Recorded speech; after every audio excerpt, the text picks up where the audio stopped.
अब फर्दर अगर हम देखना चाहें, जैसे मैं कहता हूँ कि मुझे ये कॉर्नर नहीं चाहिए, मुझे यहाँ पे फिलेट चाहिए, तो मैं असेंबली फीचर को सिलेक्ट करूँगा, फिलेट, और फिलेट किसे करना है, इस आइटम को फिलेट करना है मैंने।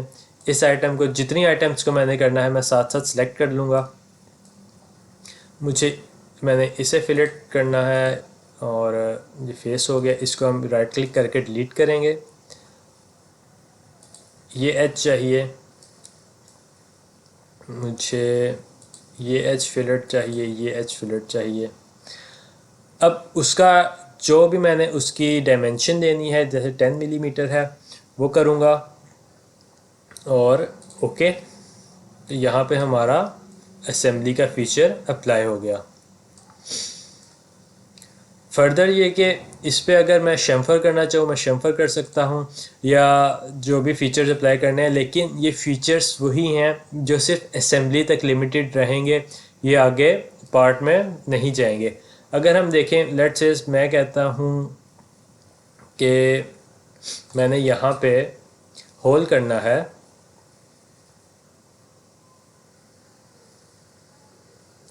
मैं एक स्केच जनरेट करता हूँ,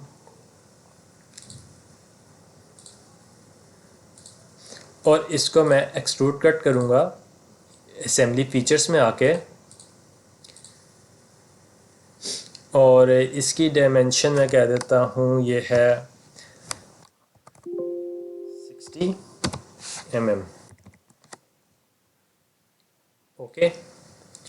अब पार्ट में तो होल हो गया, लेकिन ये बाकी, क्योंकि ये पैटर्न थे, ये इस पे डिपेंडेंट थे, ये वाले तीन, तो क्योंकि इसे हमने एक को इंडिपेंडेंट कर लिया था, लेकिन फिर भी इधर कोई हमारा जो फीचर है ये ट्रांसफ़र नहीं हुआ, क्योंकि ये मैंने असेंबली के अंदर किया, मैंने पार्ट के अंदर नहीं किया। अब हम कुछ और फर्दर जो हमारे पास ऑप्शंस होती हैं असेंबली में, हम वो भी देख लेते हैं क्या है मेरे पास। अगर मैंने देखना है कि मेट्स, एक तो मेरे पास यहाँ से ऑप्शन है ना कि मैं यहाँ से सिलेक्ट करूँ कि मेरे पास कौन सा मेट है। जैसे ये मेट मुझे ये शो कर रहा है ब्लू जो हो जाएगा। इधर से अगर मैं देखूँ तो मुझे ये ब्लैक डॉट है, ये शो कर रहा है कि ये मेट है, ये परपेंडिकुलर है। इस तरह फाइंड करना थोड़ा डिफ़िकल्ट हो जाता है। अगर मैं देखना चाहूँ लेट्स से कि मेरे पास इस पार्ट पे क्या मेट्स हैं, तो मैं सारों को देखूंगा।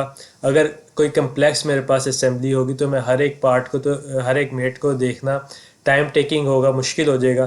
तो उसके लिए मैं क्या करूँगा, मैं इसके मेट्स देखना चाहता हूँ, मैं कहता हूँ कि ये, इसको मैं सेलेक्ट करूँगा। ये जो मेरे पास आ रहा है विंडो ओपन हो रही है, इस पर डिफरेंट ऑप्शन शो कर रहा है जो मैं इस पार्ट पे परफॉर्म कर सकता हूँ। यानी कि अगर मैं इस पार्ट को ओपन करना चाहूँ ओपन कर सकता हूँ, या इसको मैं ड्राइंग करना चाहूँ, या इसका पार्ट एडिट यानी इसको एडिट करना चाहूँ, इसको हाइड करना चाहूँ। एक ऑप्शन हमारे पास है चेंज ट्रांसपेरेंसी। इसको मैं अगर सेलेक्ट करता हूँ तो इसकी ट्रांसपेरेंसी चेंज हो जाती है। इसको मैं,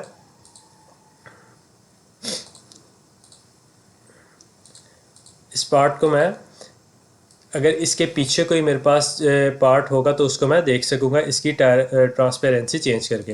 इसको मैं दोबारा सेलेक्ट करता हूँ और इसकी ट्रांसपेरेंसी को ओके करता हूँ। इसके अलावा हमारे पास इसके मेट्स हैं। इस ऑप्शन को सिलेक्ट करके हम सप्रेस कर सकते हैं, यानी कि इसको एक तो हाइड करूँगा तो वो असेंबली में होगा, लेकिन हम उसको देख नहीं सकते अगर मैं इसे हाइड करता हूँ।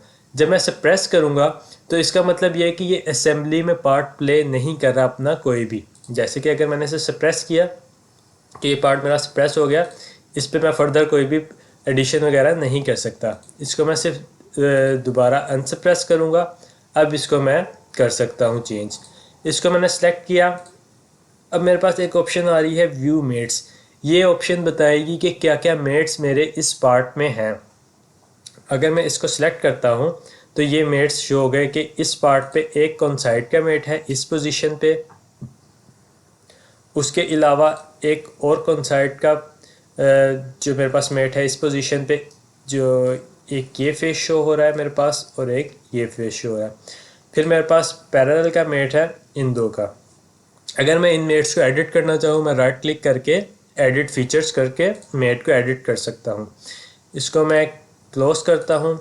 अब मेरे पास ऑप्शन है, मैंने देखना है किसी पार्ट को बिल्कुल परपेंडिकुलर, बिल्कुल उसे स्ट्रेट करके, तो मैं कैसे देखूंगा। जैसे ये है, इस फेस को सिलेक्ट करूँगा, या लेट से मैं इस एच की बात कर लेता हूँ, क्योंकि इधर से तो मैं पूरी उसको कर रहा हूँ अपनी असेंबली को। अगर मैंने इस एच को करना है फ्रंट पे, तो मैं क्या करता हूँ, यहाँ से normal to select a planner. अच्छा, यहाँ तक तो हमने देख लिया कि हम किस तरह मेट्स उसके चेक कर सकते हैं।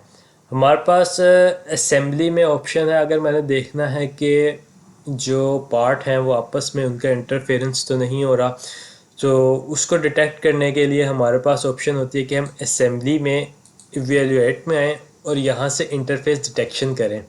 अगर मैंने इसकी इंटरफेस डिटेक्शन किया, यहाँ पे असेंबली मेरी शो हो रही है, जिस कंपोनेंट का मैंने करना है, मैंने पूरी असेंबली का करना है, तो इसको मैं कैलकुलेट करता हूँ। वो कह रहा है नो इंटरफेरेंस, यानी कि कोई पार्ट भी एक दूसरे में इंटरफेयर नहीं हो रहा, इसके मेट्स प्रॉपरली डिफाइन है।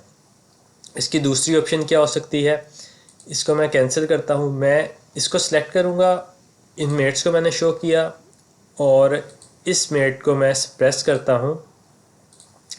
मैंने इस मेट को सप्रेस किया, मैंने इसे पिक किया और इसे आगे मूव कर दिया। जैसे ही इसे आगे मूव किया तो ये पार्ट भी मेरा मूव हुआ, क्योंकि ये दोनों पैटर्न हैं एक दूसरे के। तो जैसे मैंने पहले कहा था कि जो पेरेंट के साथ मैं करूँगा वही जो डिपेंडेंट होगा उसके साथ होगा, या इसके साथ जो मैं करूँगा वो पेरेंट के साथ होगा। अब ये मूव हो रहे हैं, आगे पीछे दोनों होंगे जब तक मैं इन्हें इंडिपेंडेंट नहीं करता। अच्छा, ये यहाँ पे मैंने कर लिया, मैंने एक इंटरफेरेंस जनरेट कर दिया कि यहाँ पे ये एक दूसरे को कट कर रहे हैं। अब हम चेक करते हैं, इवेल्युएट करते हैं, मैं कैलकुलेट करूँगा।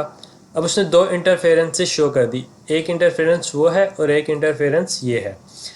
इस इंटरफेरेंस को सिलेक्ट करूँगा, अब जो पार्ट्स इंटरफेयर हो रहे हैं मुझे वो शो हो रहे होंगे। ये पार्ट को मैंने क्लिक किया, एक ये पार्ट इंटरफेयर हो रहा है, सेकंड पार्ट ये इंटरफेयर हो रहा है। इंटरफेरेंस इस पोजीशन पे हो रही है, इतने एरिया में हो रही है। सेकंड को जब मैं सिलेक्ट करता हूँ तो उसने भी शो कर दिया ये। इसको मैं ड्रॉप डाउन ओपन करूँगा तो वो पार्ट्स को शो कर देगा टॉप लेवल। तो इसको दोबारा से मैं क्या करता हूँ, मैं इस मेट को सिलेक्ट करके जब मैं अनसप्रेस करूँगा तो ये अपनी पोजीशन पे वापस आ जाएंगे। इस तरह हम जो अपने परफॉर्म करना चाहें डिफरेंट एनालिसिस इस पे अपनी असेंबली पे कि उसमें कोई इंटरफेरेंस तो नहीं है या उसकी कोई क्लियरेंस वेरिफिकेशन वगैरह हमने देखनी है, तो हम इवेल्युएट के टूल में आके इसे चेक कर सकते हैं।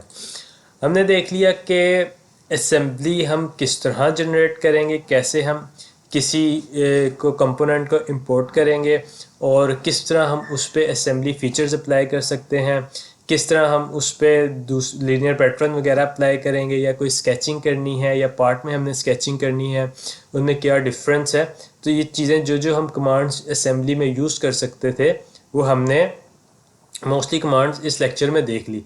नेक्स्ट लेक्चर में हम देखेंगे कि अगर हमने कोई फास्टनर ऐड करना है अपनी असेंबली में, जैसे कि अगर मैंने इन दो पार्ट्स को किसी नट एंड बोल्ट के थ्रू से ज्वाइन करना है तो वो मैं किस तरह करूँगा। तो ये लेक्चर हमारा यहाँ पे आज कंप्लीट होता है। Thank you very much. अल्लाह हाफिज़।